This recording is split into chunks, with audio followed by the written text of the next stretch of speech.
Hello' and welcome to my mini blog আৰু vacation ছিৰিজৰ day 1লৈ আপোনালোক সকলোকে স্বাগতম জনাইছোঁ। যোৱাকালি ভিডিঅ'টো মোক বহুতে কমেণ্ট নকৰিলে, বাট যিসকলে কমেণ্ট কৰিলে থেংক ইউ ছ' মাছ। আৰু আজি যাওঁ সেই প্ৰথম কমেণ্ট দিয়াজনৰ ঘৰলৈ। আচলতে মই ক'ত গৈছোঁ আপোনালোকৰ হয়তো এক্সপ্লেইন নকৰিলেই হ'ব। মই প্ৰথমে গৈছোঁ মোৰ বেষ্ট ফ্ৰেণ্ডজনীক লগ কৰিবলৈ। দেখিছে নহয়, একদম ঠেং চেং দাঙি বহি আছে। এইফালে তাইৰ ভনীয়েকো আহি গ'ল। সেইটোৱে আছে মই আচলতে দ্বিতীয়টো ঘৰত, য'ত মই শিৱসাগৰলৈ গ'লেই প্ৰথম তাহাঁতৰ ঘৰলৈ যাওঁ। মায়ে কি ধুনীয়াকৈ চাহ একাপ বনাই দিলে। দিনটো যে চাহকাপ খাবলৈ ইমানেই মিছ কৰি থাকোঁ ন মই লখিমপুৰ।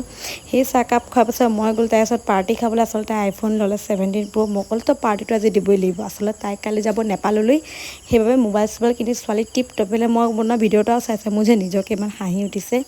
বজাৰ কৰিবলৈ গ'ল, মই ভাবিলোঁ আলহী খোৱাব, আচলতে তেনেকুৱা নহয়, তেওঁলোকে নিজৰ কাৰণেহে বজাৰ কৰি ফুৰিছে।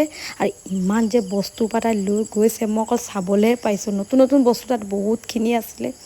পিছত তাইতো যাবগৈ, এতিয়া মোৰ কি হ'ব, মইতো অকলে থাকিম। বাৰু একো নাই, যি নহওক লগটো মই চবকে কৰিম। আপোনালোকে অকল কমেণ্ট কৰিব কাক লগ কৰিব লাগে। আজি ডে 1ৰ ছিৰিজ ইয়াতে শেষ কৰিলোঁ। অহাকাইলৈ আকৌ লগ কৰিম, মোক কমেণ্ট কৰিব কাক লগ কৰিব লাগে। তেন্তে আজিলৈ আহোঁ, বাই।